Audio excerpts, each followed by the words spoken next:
Scientific Publishing. I am Si-En, your MC for today. Thank you for joining us in today's dialogue.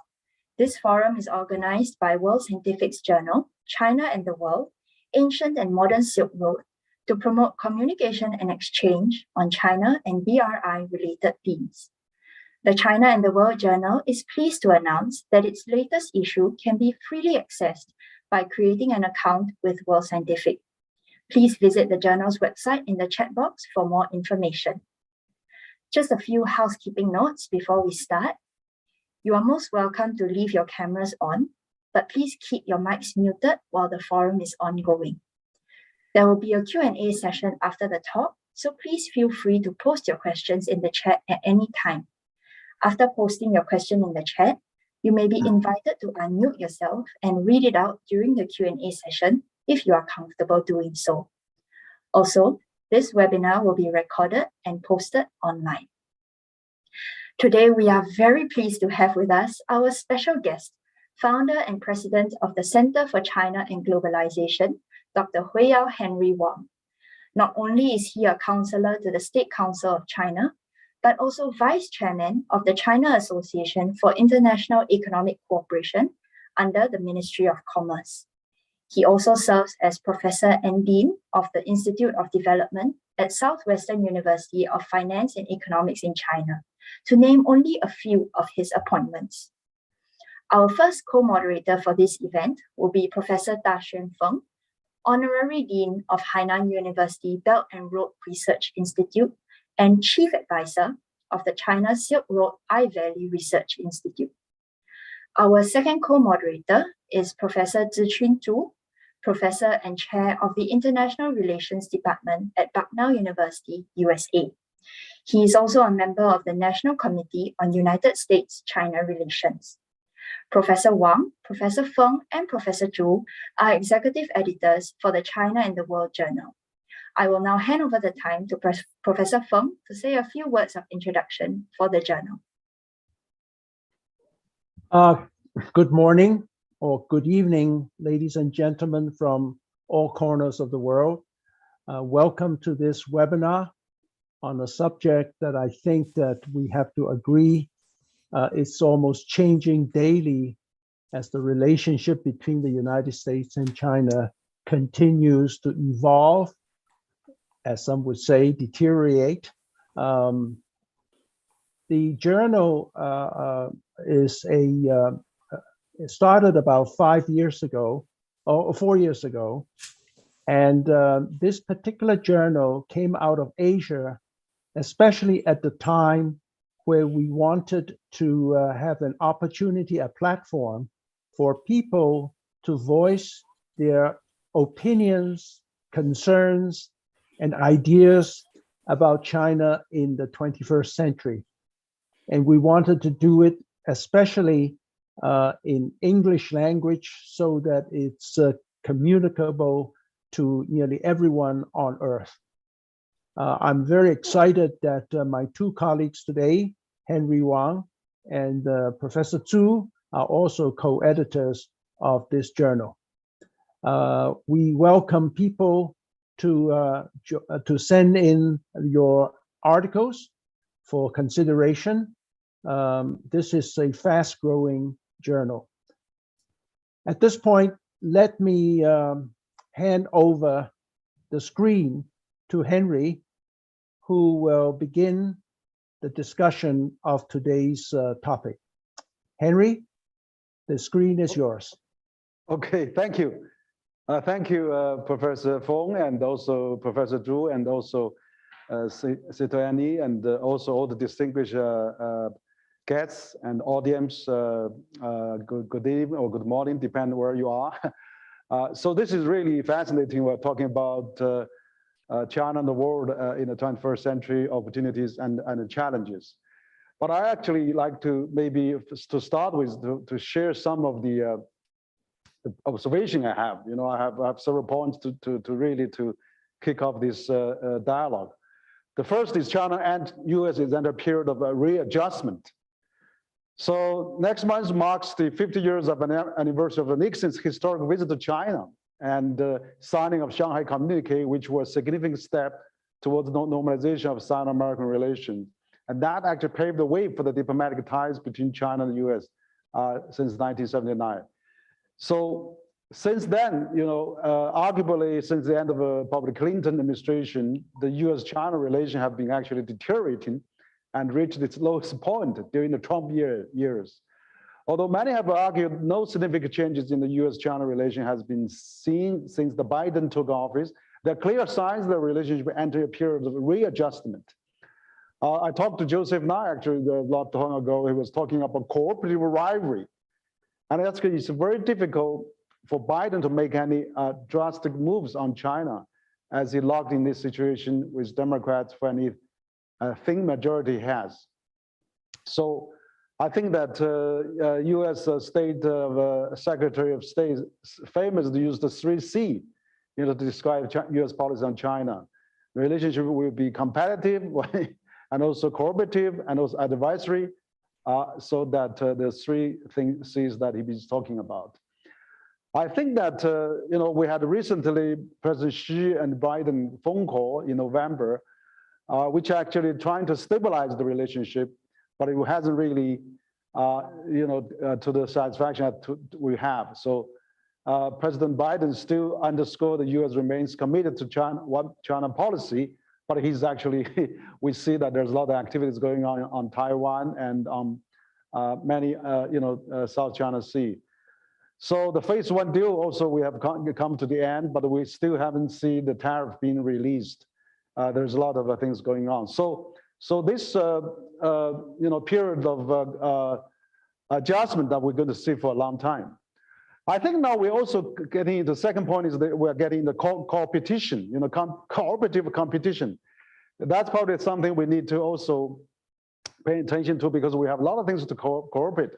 Climate change, pandemic, cybersecurity, and all those things that we really have to work together. And on the climate change, the US and China are two largest CO2 emitters. And we really have to work together, and so that to avoid the catastrophe. And also we see the climate change is really deteriorating. We see that pandemic is really ramping still, and it's unfortunate that we haven't really worked together. So cooperation is really the cornerstone for US and China. We have to really work on that. And China is also now with the clean coal energy. With clean energy technology, with the largest producer of solar power, largest producer of hydropower, and of course the clean vehicle as well. So there's many things that I think US-China can work together. But also I think that there's infrastructure too. We can really, US and China can cooperate. President Biden has proposed this Build Back Better world. And the EU has actually proposed the EU Gateway, and China has launched this Belt and Road Initiative 8 years ago. So I think this is the biggest common denominator of China-US relations, so that we can really work on that. And also we see that China is joining the CPTPP, which is designed by the US. So there's, on those trade issues that maybe we should work together. And of course, there's also RCEP is already getting effect on January 1st this year. So I think there's a lot of area we should work together. Particularly, I think the biggest cooperating area probably is the infrastructure. That's the least controversial. Everybody is working on that. Everybody realizes that. And also, I think the world needs actually the infrastructure to drive the world for the next half a century. And why not, China has AIIB and World Bank and Asian Development Bank, African Development Bank, Latin American Development, all those development banks should really work together. So I think, that really symbolizes the area we can collaborate. And finally, I'd like to talk about is the way that we have to really recognize both countries in terms of the values and the system. I'm quite pleased to see President Biden actually, he announced that troops withdraw from Afghanistan. He's saying basically he does not seek nation building anymore. or so that maybe not impose the model to other countries. So we see China is a long, Confucius society with Asian values and really peaceful.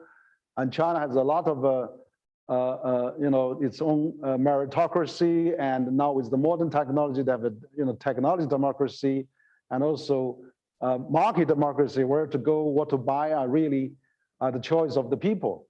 So I think this, the civilization are rich and diverse, and so is democracy. Democracy is not mass-produced within a uniform model or configuration of countries around the world. So I think that we have to really, recognize the existence of different culture, different system, and so that maybe we should really work together.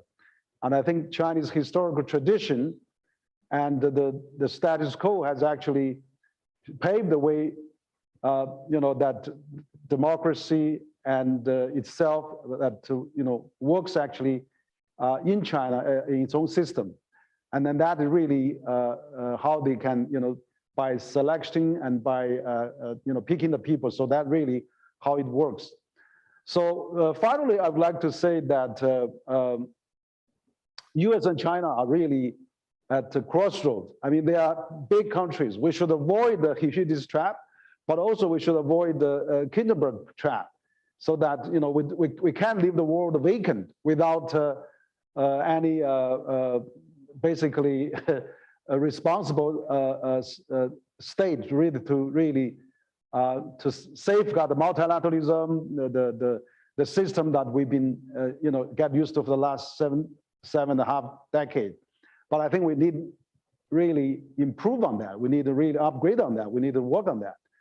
So I think that we are already living a very challenging world, and the U.S. and China has to work together. There's enormous opportunities.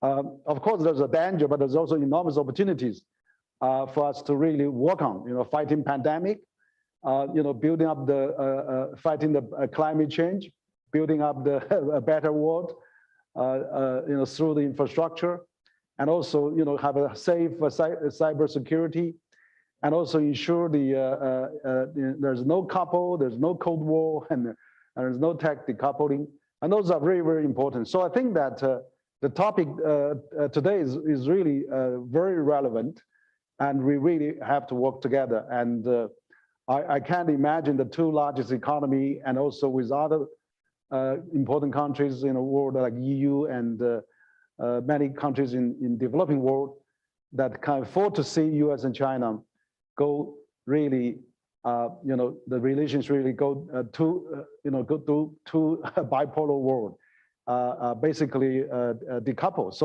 So really, it's hard to imagine that.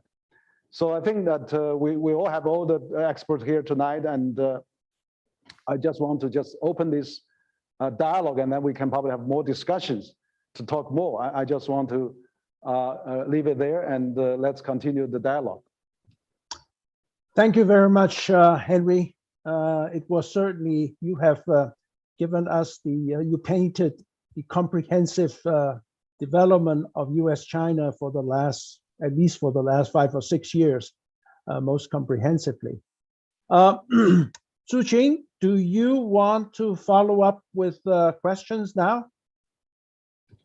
Yes. It's a really, first of all, it's really a great pleasure to be a co-moderator. I think first of all, I want to commend you, Dr. Wang, for founding and leading the Center for China and Globalization, and promoting exchanges and dialogue among scholars, former government officials, diplomats, business people, entrepreneurs, and others from China and other countries. I think the CCG has also been involved in track 2 diplomacy.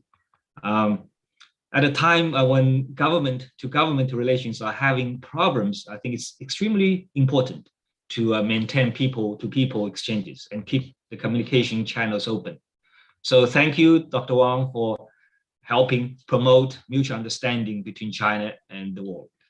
In your opening remarks, you highlighted the difficulties between China and the United States, and also actually listed a few areas where the two countries can cooperate.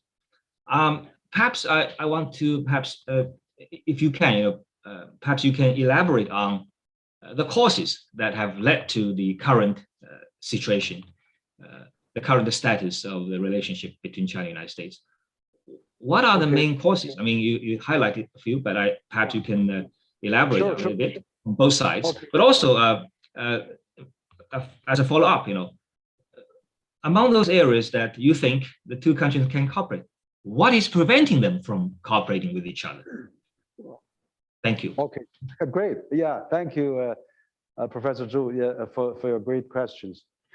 I think the causes for what has happening is actually, as I said, this is the year of 50 years ago when Nixon visited China. The U.S. and China starting to warm up, and then for the last 5 decades, there's enormous exchanges and dialogues and trade and people-to-people exchanges going on in between the two largest, economy in the world, actually, particularly in the last decade. What I've seen is actually where it went wrong is the, first of all, I think that U.S. was thinking, for example, 20 years ago when China joined the WTO, that U.S. was thinking, okay, we can turn China into a U.S. or Western style kind of a model or style democracy, but that they haven't really, gradually they found that they didn't see that happening. I think that is one probably the main reason for that. That is really one of the main reasons that they were hoping China can converge, and then it turned out China, stand on its own and actually develop quite well. So that's something I think, going to take years for people to change back, because, that kind of ideological differences has been embedded in people's mind, particularly in American elite for some time. So that actually, I think the reason number one. Number two is that China has been developing so fast, so effectively, and actually lifted 800 million people out of poverty, representing 70% of the global poverty reduction. That's enormous. So I think there is a, you can say admiration, or it could be envy, could be jealousy, could, a human being nature. I mean, that happens. So if China is doing well and then you are different, there's also people felt that you are not right. So I think there's another reason for that. And thirdly is the, it's also difficult is because China has a different culture. China has a different language. It's not a Western country. It's our Oriental country. China has 5,000 year history, and the civilization never interrupted, for many years throughout history. So that is also hard to understand too. It's difficult to understand China sometimes. I think the last reason I could attribute that probably is also China needs to do more on the narrative, because I think China has done so well, but then we still yet to come up with a framework, theoretical framework to explain the success behind that, and which is also ring the bell to the people outside China. So I think that is also, China has done quite a lot of that, but still not enough. So those are probably the reasons that I think where has led to this kind of a diversion or maybe potential conflict as well. I think, and if I give another reason, finally, is the value. For example, people view democracy, people view ideology, development model, governance style, also human rights. There's a variety of different views on that. So that has led to a lot of potential, disagreement, argument, even conflict. So I think those are probably major reasons that led to this. The area I think that we can collaborate in the future. I mean, we have to. People know the pandemic. We have to collaborate. Climate change. We have to climate. And recently, also 5 states have signed this nuclear, nuclear weapon deal. Recently announced that they have to restrict the use of that. That is a good sign that they can collaborate. issues like North Korea, Iran, they can collaborate. So I think, and also of course there is infrastructure they can collaborate with developing countries. So I think there's quite a few areas that still we need each other. We cannot really continue to separate. I mean, maybe just to answer in a nutshell, yeah. Thank you very much. I think, again, you have zeroed in some of the critical reasons why the two major economic powers of the world today is showing more and more animosity, which I hope in this today's discussion, we can elaborate on some of the ways to alleviate that. Let's get to one of the hard problems, the hardest problem right now between the US and China. I think everyone would agree that it is the issue of Taiwan. Undoubtedly, in the last month, 2 or 3, Taiwan has emerged or re-emerged as a potentially most explosive issue between the two countries. As we know, the United States Congress has passed several new bills, and also the administration, even under Biden now, has significantly upgraded the so-called unofficial relations with Taiwan. In sort of playing around with the words of one China policy, making people very uncomfortable. So in your view, Henry, how dangerous is the Taiwan Straits today? Why are the tensions so high there from the US point of view and from the Chinese point of view? And what do you think are the prospects of peaceful unifications or reunifications between Taiwan and the mainland? And quite recently, I think President Xi Jinping, once again in his recent comments, made it very clear that reunification is a definite goal for all Chinese people. Thank you. Yeah, thank you, Professor Fong. Actually, you are right. I mean, Taiwan is probably the hottest spot. I mean, the most sensitive spot also in the Sino-US relations. I think that if this Taiwan issue is not handled properly or carefully, it could ruin everything. So it's really very, very dangerous and very, very explosive if we are not careful. So what I think, what has led to the situation is that because there is the DPK, the Taiwan Democratic Party, China Yuan really, they actually wants to seek independence somehow. There's a tendency for that, because I see actually during the KMT time, when Ma Ying-jeou and Lian Zhan, when they were running the Taiwan, there was already a lot of convergence with mainland China. Taiwan is the largest, in terms of the trade surplus with the mainland, has enjoyed one of the largest trade surplus, and also. The people-to-people movement across the strait is enormous, with millions of mainland travel to Taiwan and thousands of students from mainland to study in Taiwan, and vice versa. There's 2 million Taiwanese people working in mainland. So I see the natural integration.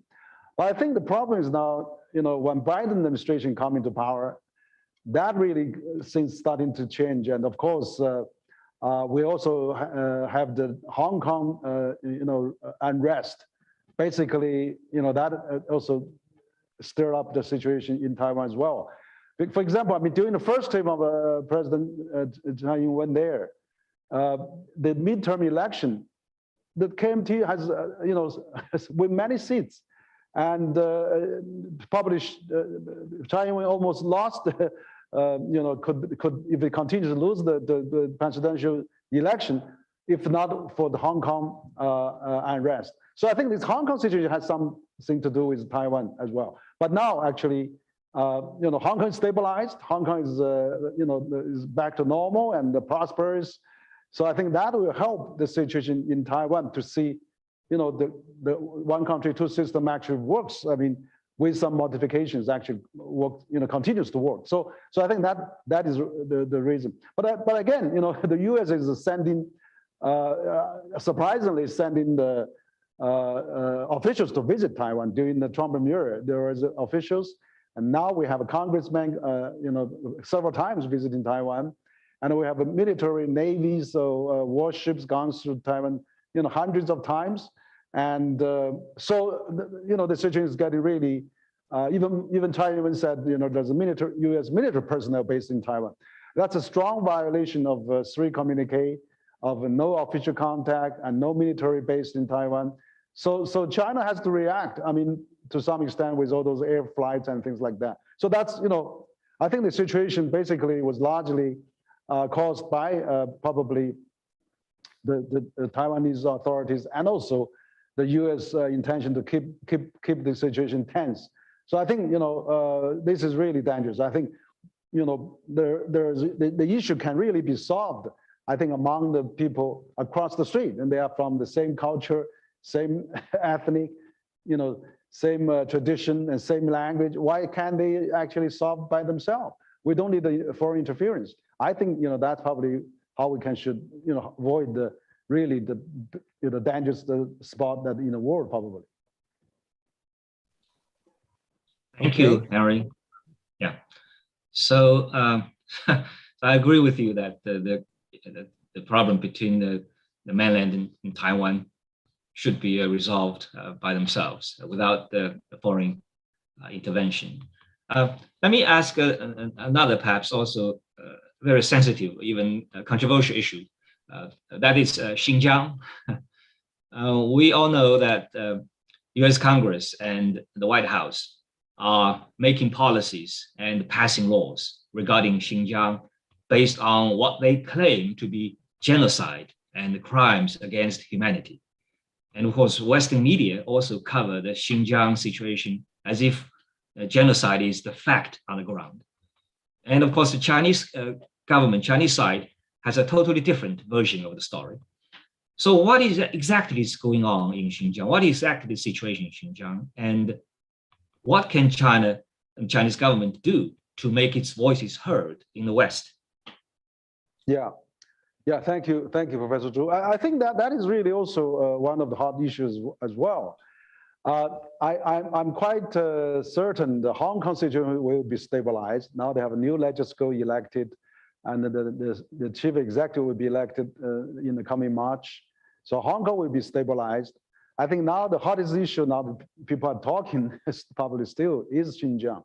But the truth of the matter is, they're talking about there's 1 million or 2 million Uyghurs are in the camps, but which is not true. There's only about 9-10 million Uyghurs. If you're talking about 2 million Uyghurs in the camp, that must be Uyghurs from every family, which is totally impossible. That's number one. Number two, I've been to Xinjiang a number of times. And everywhere you go now, it's very safe. Everything is very peaceful. Everything is prosperous. The economic growth is at higher than average of other provinces in China, and then also the tourism actually in the last several years, if not hit by pandemic, was also quite good. And also the other thing is that the people talking about genocide, but that's not really substantiated.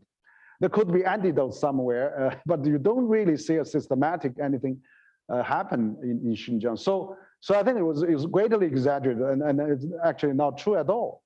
And what actually happening is,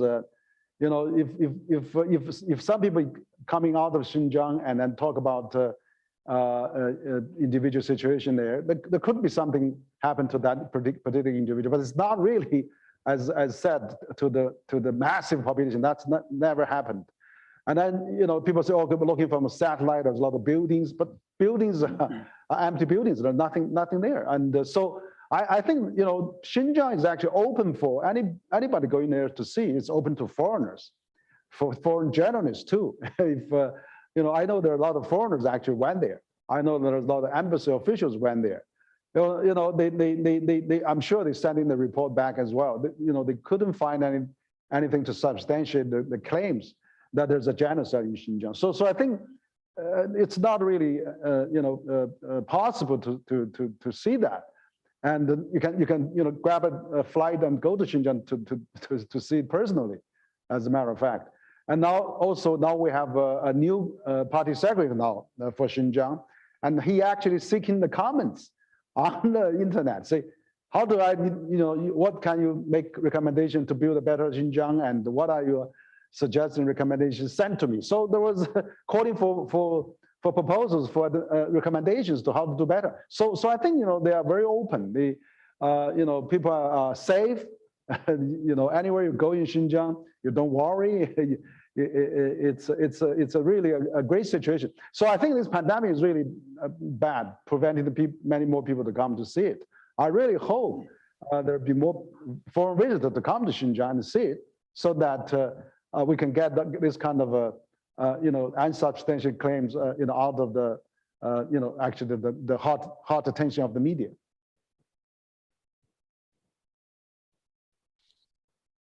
Okay. You want to follow up, Professor Zhu? No, we have a lot of other questions, I think, and our audience may also have questions. But I was going to ask you, Dashan, are you going to ask another question maybe about BRI or? Maybe later.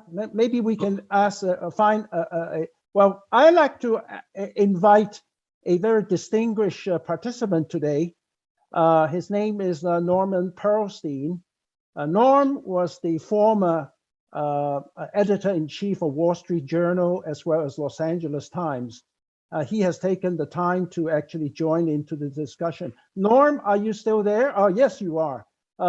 Would you like to ask a follow-up question or a question in general?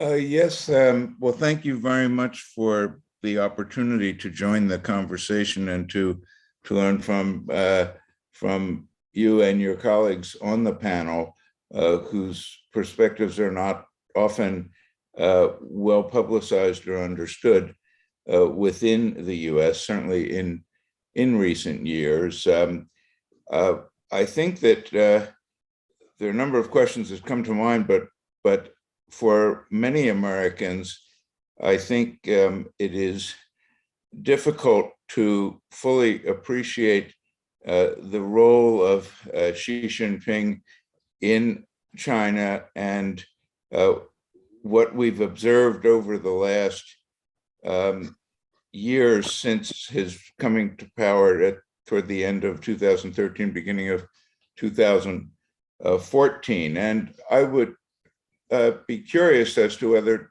Dr. Wang feels that his years are a logical and natural extension of his three predecessors, specifically Deng, Zhang, and Hu, or whether he is really either a throwback to prior times or creating a new set of beliefs and values that are in many ways different from what at least many people outside of China thought they were observing in the 2 decades, say, prior to his coming to power. Okay, thank you for the question.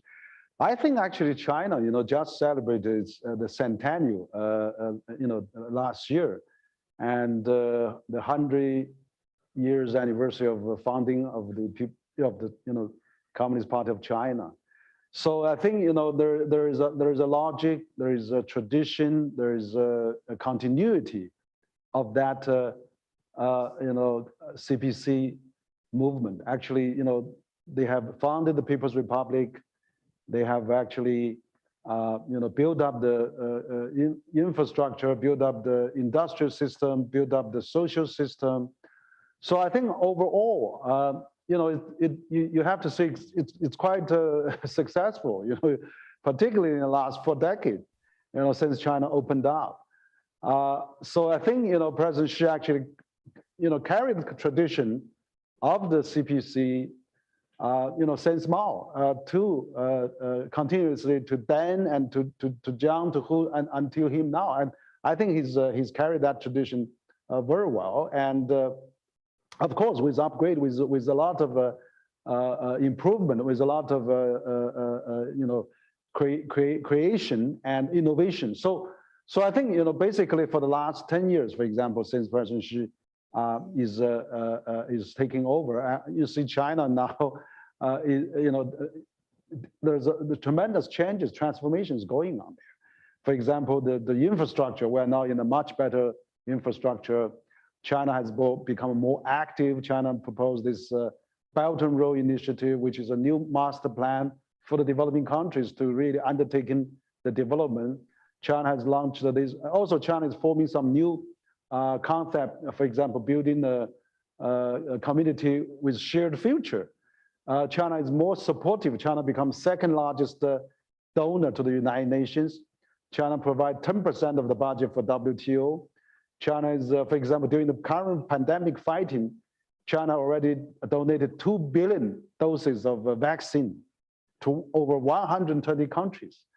China also become for example, in the last 10 years, China become the largest automobile market in the world with 25 million auto production a year. Largest clean energy vehicle in the world. Largest solar power energy in the world, and also largest wind power, hydropower. I mean, the list goes on. So I think, the reason they can do that is that they have a one strong leadership, party leadership, also with the President Xi at the core. But also, I think, there's a system, the continuity of the CPC, because the one 5-year plan after another 5-year plan after another 5-year plan, centennial plan, and another centennial plan for the People's Republic. So I think there's a logic, and with 5,000 years history, uninterrupted civilization until today. So I think there must be some logic. There must be some internal rhythm that they have to, they must be done something right. So I think, how we can really interpret by the Western countries is quite, is quite interesting as well, because China has a different system.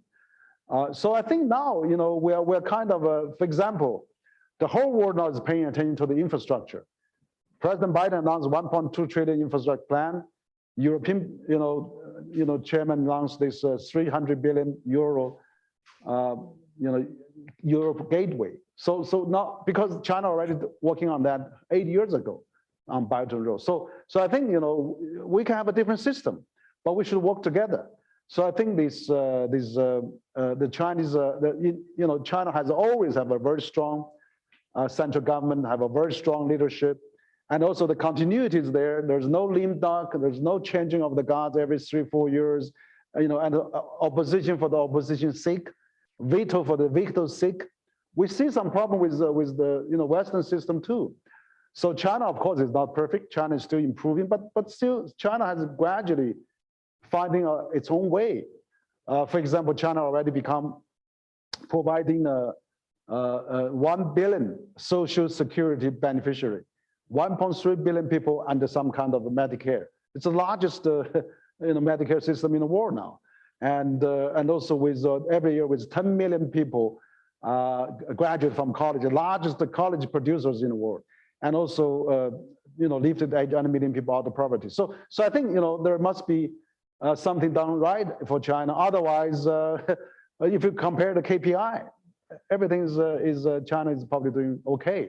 So of course, Western countries, US has its own advantage, innovation, talent, many good things. But I think we should supplement each other rather than become a rivalry. China doesn't think there's a rivalry, and so I think there's a lot of things we can learn from each other. If I could just follow up quickly on that, how should we interpret the presumed decision that will enable President Xi to stay in power for more than 2 terms. That certainly seems like a deviation from his 3 predecessors to an outsider. And I would be grateful for any guidance you might be able to provide. Yeah, no, I think that, I just personal observation, because for example, like German Chancellor Angela Merkel just retired. I mean, she served for 16 years. And, there's many other countries, they have longer terms. Putin has been serving many years, many terms too. So I think, for China, always in the history of China, there's always a strong leadership. We need a really strong leadership. We can't have a lame duck. we need a lot of things to really implement. That's why China is so efficient and highly effective, because we have a strong central leadership. And also, I think historically, China has always have a very strong centralized government and with strong leadership. So I think, if this is really good for the country and because even actually for the Deng Xiaoping, I think he returns the central military position for more than 2 terms, and President Jiang Zemin also maintained the military commission chair also more than 2 terms. So I mean, I think it's if things are doing well, if the leader is really doing fabulously in terms of producing economic benefit, producing social benefit, producing the great rejuvenation for the country. I mean, he probably, of course, deserves more times to do that. And I mean, people really have no argument that, I mean, internally, for example. Well, I guess it's worth noting that in New York City, Mayor Bloomberg also wanted more than 2 terms and got a 3rd one too. Yeah, absolutely, yes. Okay. I like to turn the question, as suggested by Professor Zhu, on the Belt and Road Initiative of China, particularly about the Belt and Road Initiative with respect to Southeast Asia. As you know, Henry, I grew up in Singapore, so Southeast Asia meant something to me. As I always tell my friends, you can take me out of Singapore, but you cannot take Singapore out of me. As you know, as you have mentioned earlier, that January 1st of this year, something incredible has happened, and that's called the Regional Comprehensive Economic Partnership, or RCEP. And RCEP primarily is run and driven by the ASEAN 10 nations, with China, of course, being a very, very important component. And the other thing that has happened within ASEAN is that the high-speed rail between Kunming and Vientiane of Laos has been completed. This is the first time for a poor Southeast Asian nation like Laos suddenly jump from almost no train to high-speed rail within 5 years. This is going to extend, of course, beyond just Vientiane, because very soon it will go to Bangkok, and from there it will go into Malaysia, and Malaysia into Singapore.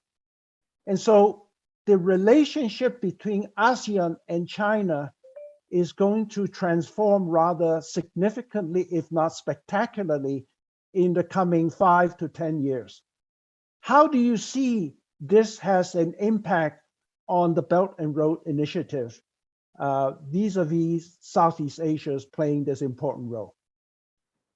Yes, yes. Thank you, Professor Fong. Actually, I see this enormous progress.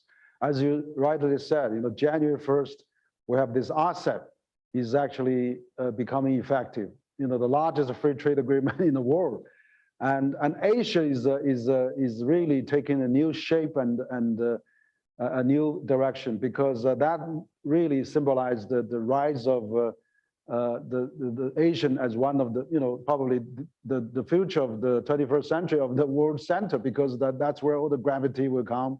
That's where all the economy will be focused. Asia will become the largest economy in foreseeable future, not that too distant. I mean, we can see that happen. It's already almost 40–50% of the global economy. It will certainly become 60–70% probably as time goes on. So what I see this China and ASEAN cooperation, not only that, but also this RCEP has actually made a free trade agreement between China, Japan, South Korea, Australia, and New Zealand, because they all connected through RCEP of some kind of a free trade agreement. So this is really significant.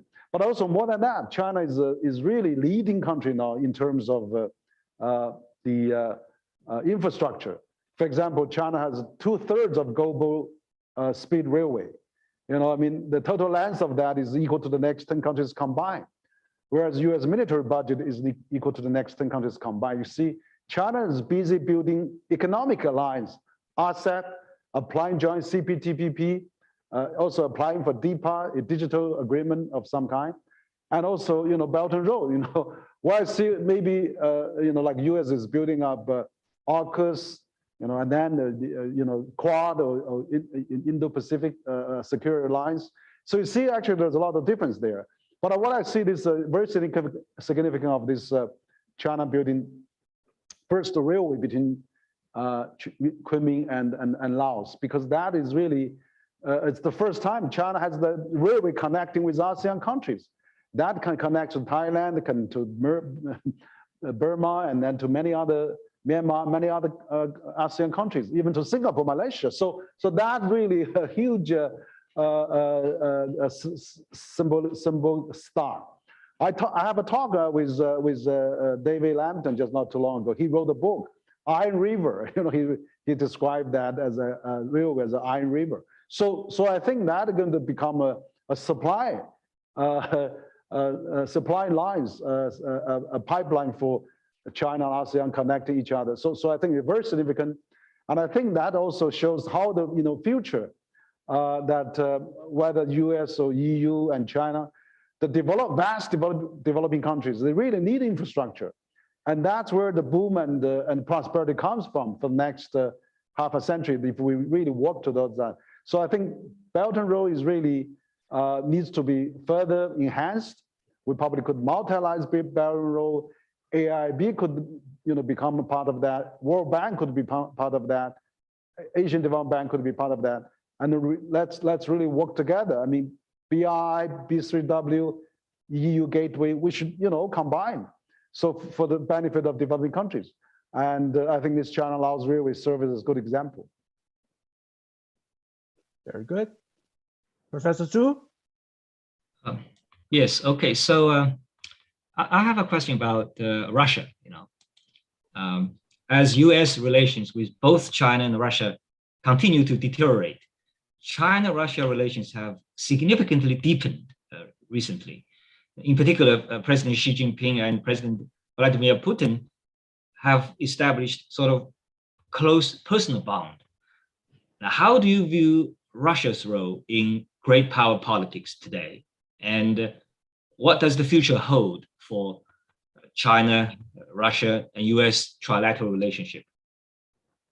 Yeah, thank you, Professor Zhu, for this question. I think, China and Russia, I mean, historically, they have many problems. They have a lot of dispute, and they have a lot of, also have a quite different culture as well. But somehow they are now share something in common.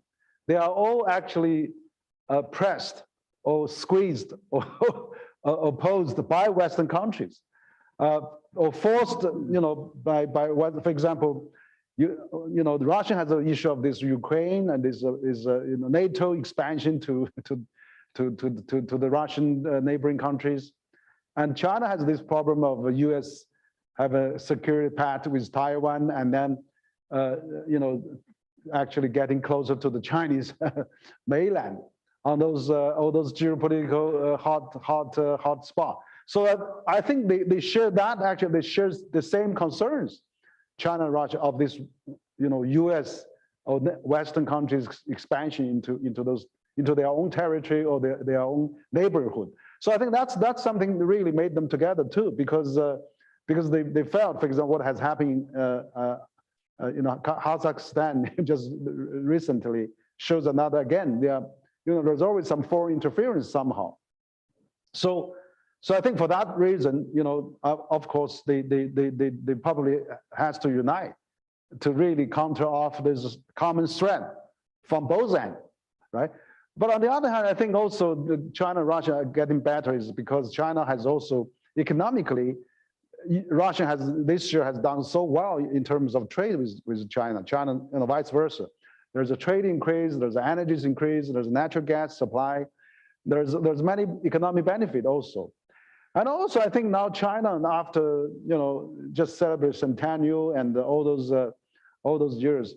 I mean, Russia also, on the other hand, it was when the old days, when China actually learned many things from Russia, and during the founding of the People's Republic, 150 key project was aided by Soviet Union, former Soviet Union, to help China to build the first generation of its infrastructure capacity in China. So there's a lot of good feeling there too. So I mean, even though they have a dispute in the late 1960s, territorial dispute, but somehow I think with the common heritage, they share a lot of similarity. But also, more importantly, I think most importantly is that they share the common threat from both ends.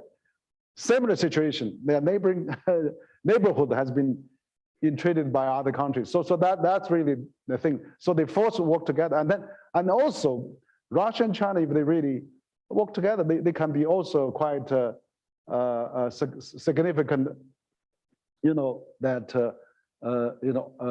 Opposition to any threat that they may face. So it's actually mutually assured of safety. I would say that. Also, furthermore, you have this Shanghai cooperation as well, and Russia and China and many others, Asian country, Central Asian, South Asian country are all in it, and there's a strong tie and bond there as well. Yeah, this is to talk about Russia and China is a great segue into the question that's on my mind, and that is China and India. Quite recently, Russia had worked with India to agree that India will also participate in the Olympics.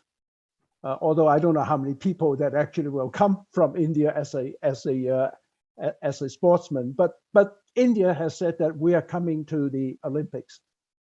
The relationship between China and India is always an intriguing one, if not a questionable one.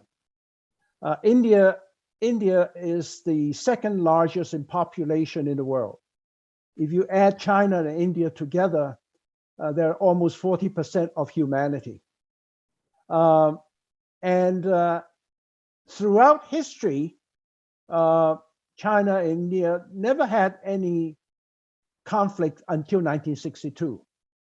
And that conflict, by comparison to all the wars we have in the Second World War and so on, is relatively small.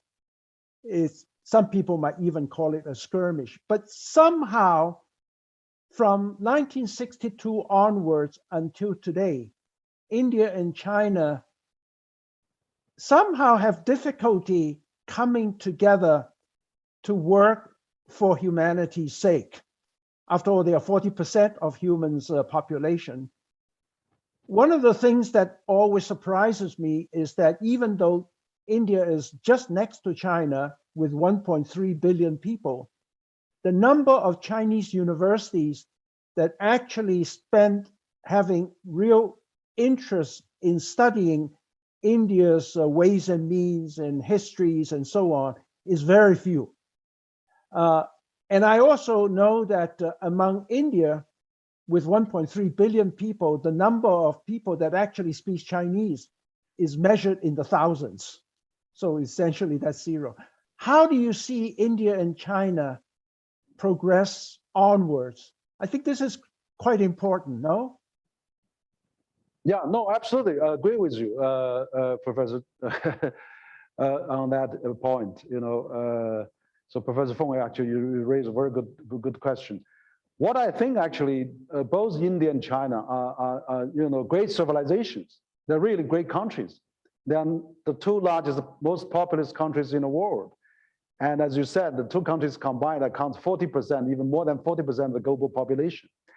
And so I think the relationship between China and India goes back a long way. I mean, the first sea turtle, I mean, returnees, you go Haigui. I mean, that's from Xinjiang, going to to India, right? I mean, so we have that, and also Buddhism was actually, we have a hugely influence from India on that too. So I think there's many reasons for the two countries actually to work together.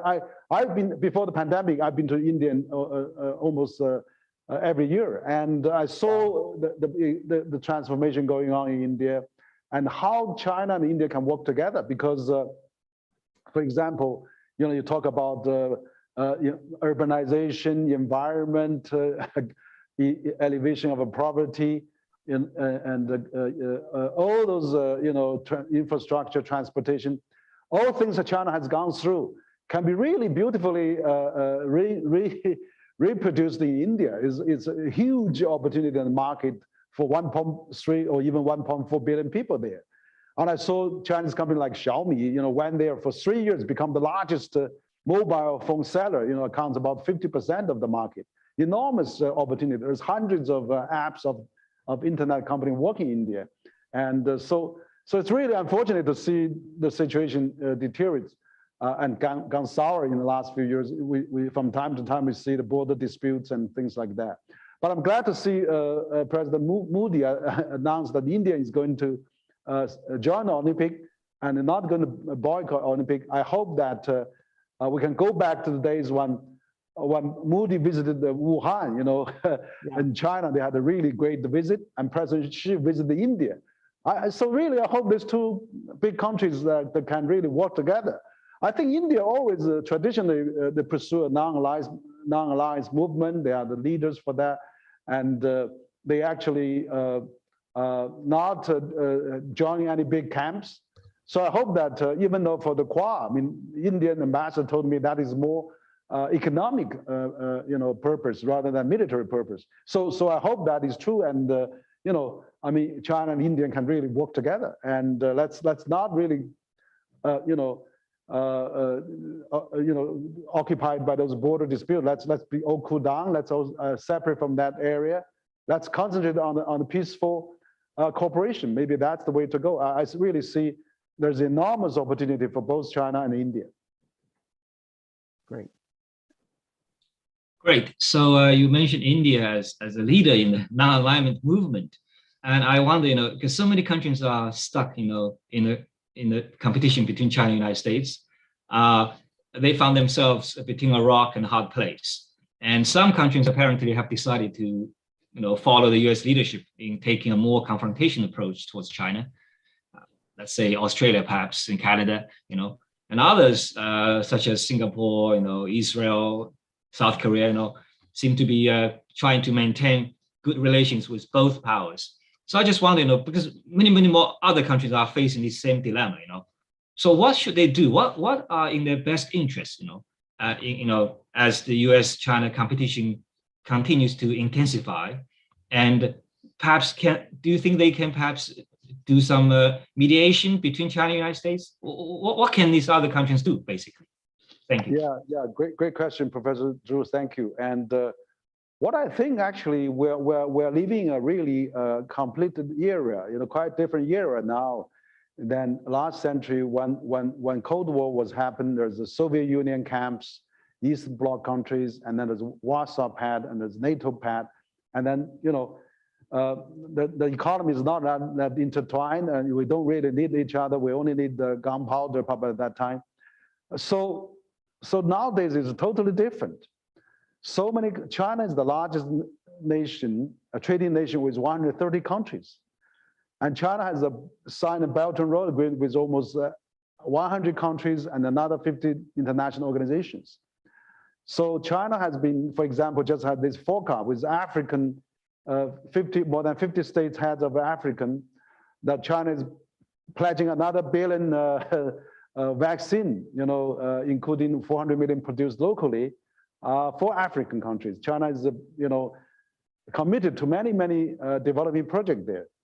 China has forgiven many loans and many debt, forgiven many debt on that. So, I mean, also we just see ASEAN countries too. ASEAN, China has built this fabulous railway between China and Laos. So I think, nowadays it's not that, okay, we are ideologically, we are sided with the US, but then economically we are sided with China. So what really benefit, what really turns the world around? I mean, it's economy, it's the real benefit. So I think it's totally different from the last century in the Soviet Union era, that where countries can only survive if you have to team up with one camp or another. But now, basically they all team up. They can really economic benefit. China will be the largest economy in the world.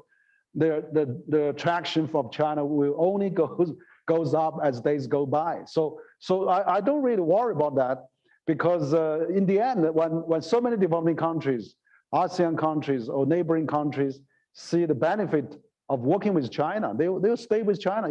If they feel China has no threat, and there's no China never colonized any place, China never sent troops to occupy any countries, there's no military base station outside China, why they worry about China? So I think that even on the South China Sea, China can really solve that between China and the ASEAN countries with South China Code of Conduct and joint exploration, joint development.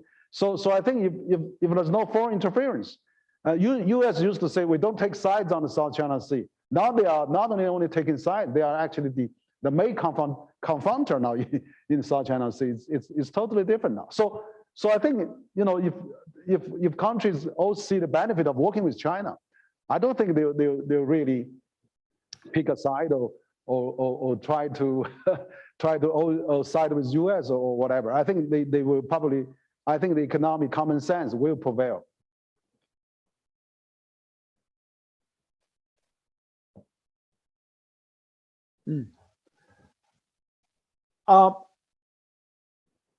There is a generally in the West, when it talks about the Belt and Road Initiative, quite often the term it's called debt trap, that China, essentially China is using this to set up that trap. Quite recently, there is a very, very extensive article written by Professor Braudingen in the Atlanta, which says that this concept that the West is proposing is really a myth. What do you think of that? Because a lot of people, certainly in the Western media, you still hear this quite a bit. How does China think about this issue? You see, that's really the disadvantage China has, because China doesn't speak English. The 90% of the prominent media in the world is in English, and also dominated by the Western countries.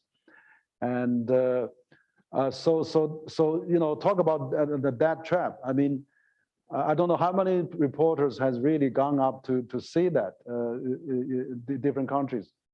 For example, I mean, all those good stories, they probably hasn't really reported much.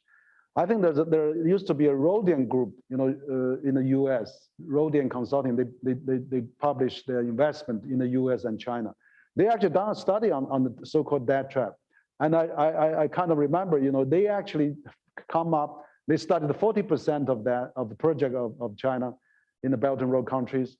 There's very few on that trap, but there are probably some 20% of the debt issues, but most of that was forgiven, and China already out of that. And then there's also maybe a few rescheduling of of the debt payment. You know, you're talking about real debt issue. That's a very, very tiny percentage. So I think that really confirms what you has just said of the another professor, which had it's really a myth, you know, if not a bias. So I think, you know, it's really largely actually quite good for many countries. There are many presidents of the country, African countries, spoke out on the benefit of China. I've been talking to the ambassadors here in Beijing quite a lot.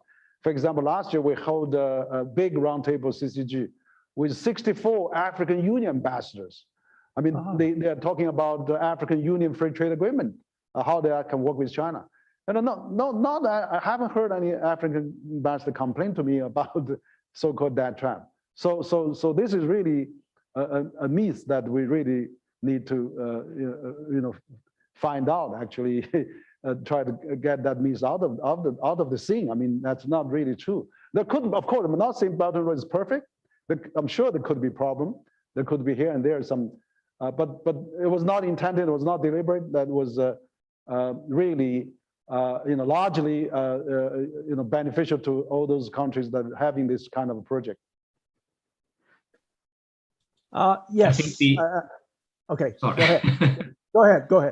Okay, so I think this label, you know, debt trap diplomacy, has a lot to do with how China's diplomacy or foreign policy in general is perceived outside China, which leads me to another question for you, Henry. You know, that is China's international image. You know, we all know that you know, China's international image is very mixed. You know, generally speaking, in developing countries, you mentioned Africa, you know, Latin America, you know, Southeast Asia, probably China's image is mostly positive. But in the developed world, in the West, China's image is pretty negative. You know, I just wonder, you know, why is that? You know, and how can China do a better job in improving its international image, especially in the West, and you know, perhaps change people's perception of China's policies? Yeah. Thank you, Ziqing. I think you also asked a very good question. You're right. China's relation with developing countries are really great. I mean, last month we had 4 Pacific Alliance ambassadors from Latin American countries come to CCG in this office. You know, we had ambassador from you know, Colombia, from Chile, from Peru, and also from Mexico. You know, 3 of them are CPTPP member countries.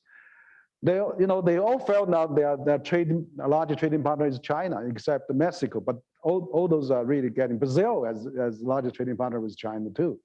So you see, China does have a very good image with Central Asia, with Latin American, African, ASEAN. ASEAN became the largest trading partner with China last year too.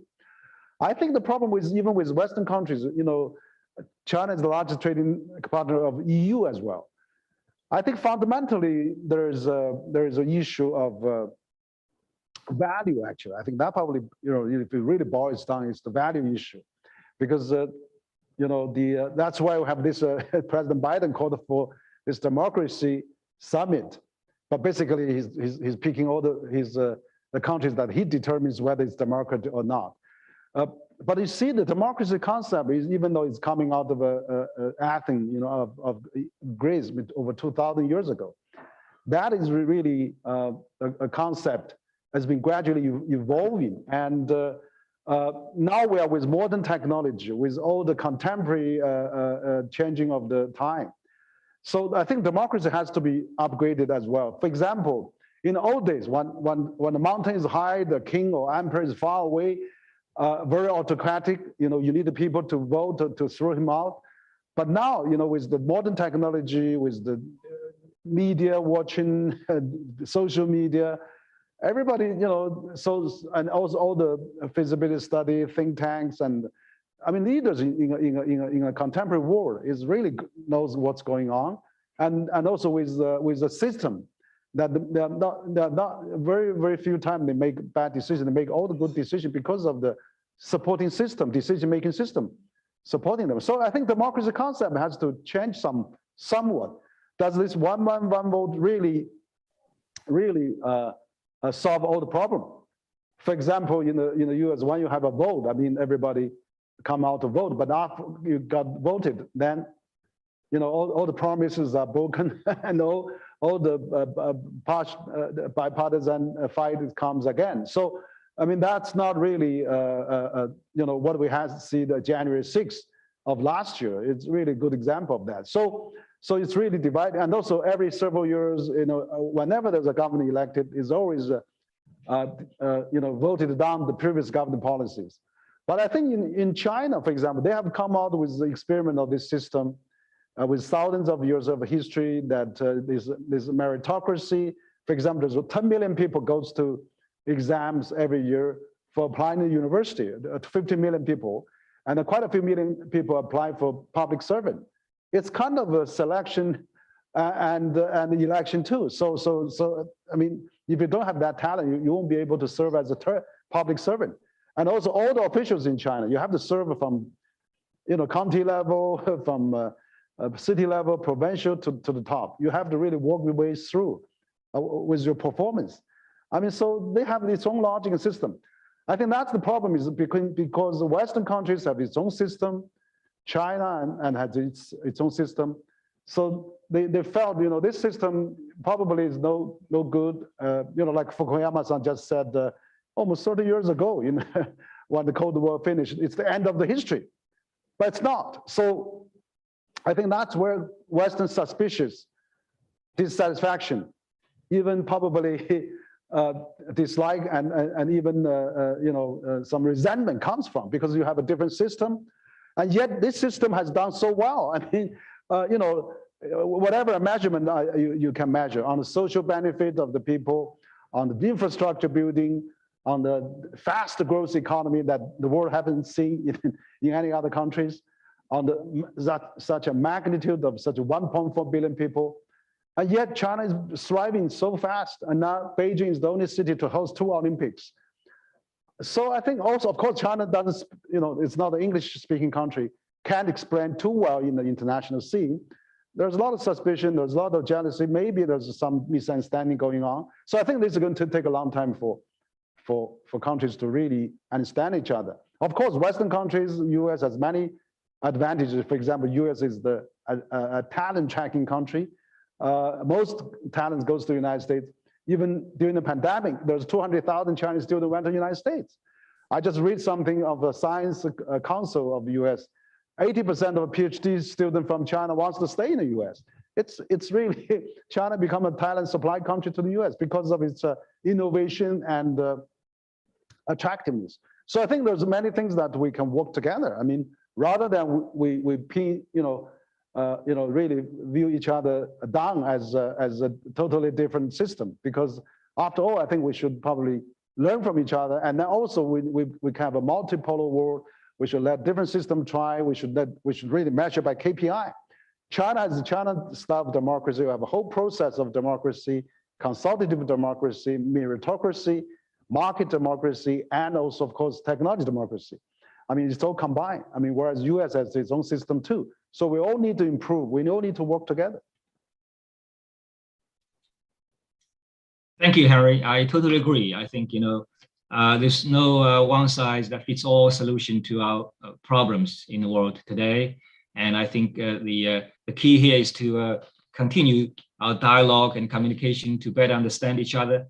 I think all these countries should approach each other with a sense of humility, understanding that maybe other countries have done a better job in certain ways. We should not, approach each other in this condescending way and try to preach others what to do. I totally agree with you. We are kind of running out of time, and I know it's getting late, but I also really appreciate you staying with us for so late. And I think the relationship between China and the United States is so important, so consequential, that the narrative about this relationship should not be just dominated by hawks. So different voices, rational opinions, like yours, definitely should be heard more frequently and more widely. So I appreciate that and appreciate the opportunity to engage with you. I don't know the time, but maybe we have a few minutes for just picking up some questions from the chat room. Dasha, how about that?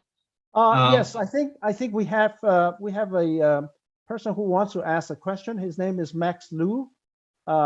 Max, go ahead. You have to unmute yourself. Okay. Thanks, Dasha. Thanks, Dasha. And Dr. Wang, thank you for giving us the opportunity. Can you hear me, Dasha? Also explain who you are. Okay, yeah. So, yeah, first of all, thanks, Dr. Wang, for giving us the opportunity to chat with you and to hear our insights. This is Max Liu. I came from a Bloomberg New Economy, which is, I think you came to our forum, I think in Beijing and probably also in Singapore before. And today I'm here with an interesting question that's actually, from your response earlier, I had a question. You mentioned that China, sort of the international media is dominated by companies in the West. But in your view, do you think China has the right political and social environment to have its own international media platform? And in what way do you think that will be developed? Thank you.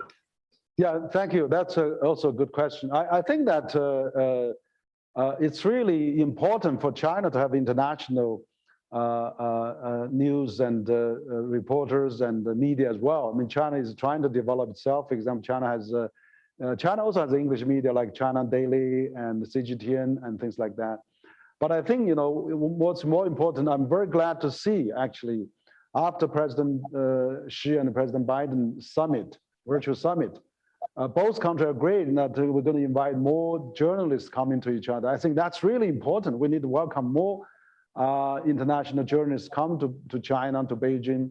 And for example, this time at the Winter Olympic, we welcome more international journalists come to China, even though they have to be sealed in terms of current type of a situation. But basically, I really hope there will be more Chinese journalists going abroad. There's more foreign journalists coming to China, so that's really can promote understanding. What I'm saying just now in terms of the English media, for example, all those big media was dominated by Western countries. That is a fact. So China still has a long way to go. But China realized the importance of its international media and the social media. So I think we probably should find a way to work together. But at least we should open the restrictions on the journalists to travel to both countries and give them multiple entry visas, let them have more relaxed terms, so that we can really have a better story on both sides. So I really hope so. So I hope that answer your question. Thank you. Is there anybody who wants to ask a question? You can raise your hand from the raise hand button.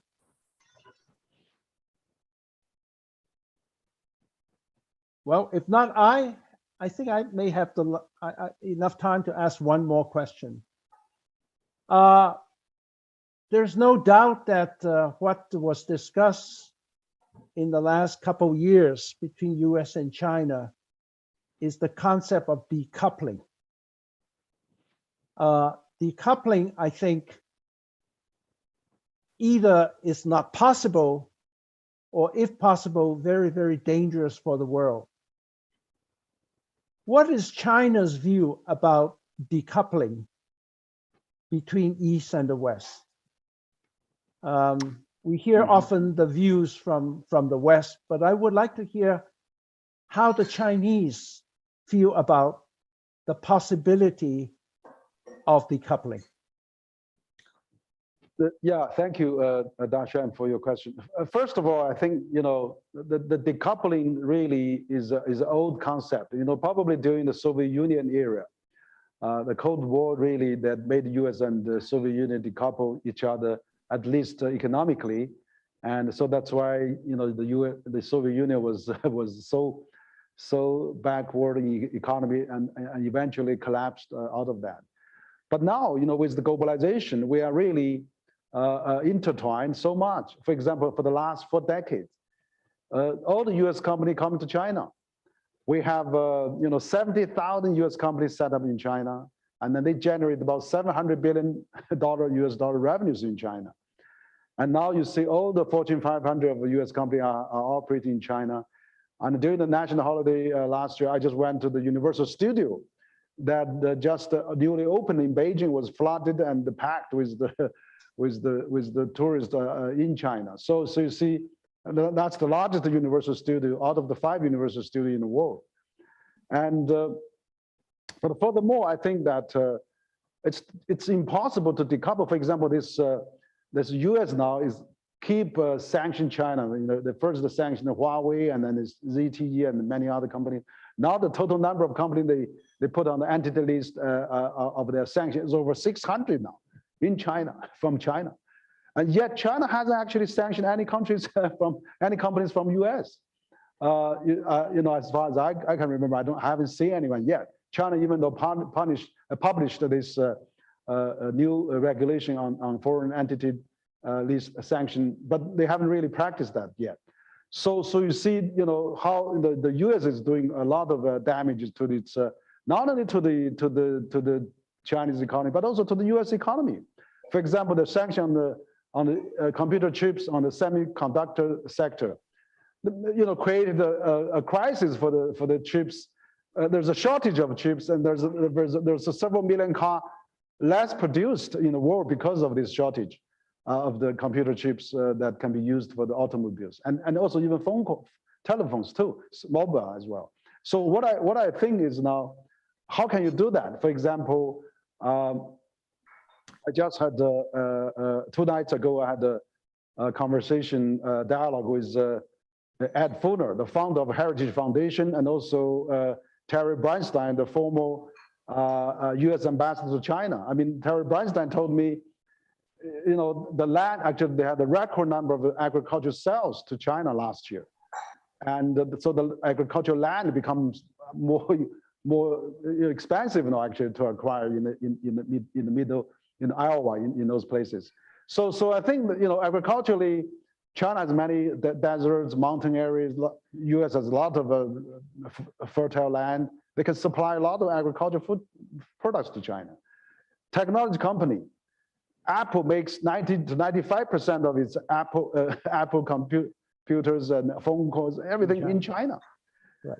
Qualcomm sells 60% of this products in China, revenue in China. Intel sells 60% in China. So how can they decouple? I mean, you know, they were hurting themselves. So I think this kind of a reorientation process, adjustment period, will take a few years. But gradually, I mean, like US-China Business Council, American Chamber of Commerce, they have done surveys again and again, and most American company wants to stay in China, wants to expand in China, wants to invest in China.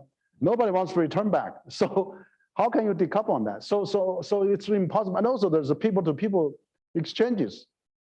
I was told by the charge d'affaires of US embassy here in Beijing that they told me they issued over 200,000 visas for the Chinese students to go to the United States during the pandemic last year. So how can you decouple? So I think, you know, we are totally in a different intertwined era, and you know, why, you know, I mean, so if you're hurting China, you are hurting yourself too. So, and vice versa. So I think that it makes no sense, and to do that. So my advice would be, you know, we have a lot of differences. We are getting into a new phase of the relation, a new realistic approach towards the bilateral relation. There will be adjustment on both sides. Like I was talking to Joseph Nye, he was saying maybe by 2035 now people come to realize, you know, we have to sit down and work together and peacefully coexist. You know, like Graham Allison was saying, China and the US is a twin. You now cannot separate. And also if you know, if we really do damage to one the other, we also suffer as well. So my feeling is that we probably get in the competition, you know, cooperative and competition era, you know, that but let's have a peaceful competition. That's Olympic style competition. So I think the motto for Olympics this year, Winter Olympic, they have added from 3 words to 4 words now. faster, higher, stronger together, so we can't separate. We have to be together. Professor Zhu, would you like to come up with the summary of today? Well, yeah, I mean, unless there's another question from the audience, but otherwise, I think this will bring to the end of our forum today. And I think we can't thank you enough, Henry, for joining us and providing such insightful, fruitful thought. And we wish you and the CCG continued success in the future. And we hope to do this again, maybe in the future. And I also want to thank our audience members who have stayed here online till the end. Thank you for your support for our program. That's all from me. Thank you very much, and enjoy the weekend, Henry, and happy Chinese New Year. Thank you. Thank you, Professor Zhu and Professor Fong. Thank you all very much. And also again, thank you so much, Henry. This is exciting, and it makes me feel that the future looks a little brighter after hearing from you. Okay, thank you. Me too. I learned a lot from you as well. Thank you. Okay, bye-bye. Bye-bye. Thank you. Thank you, everyone. Thank you for joining us, and we look forward to seeing you at future events. Thank you. Good night and have a great day wherever you are. Bye-bye. Thank you. Bye-bye. Thank you.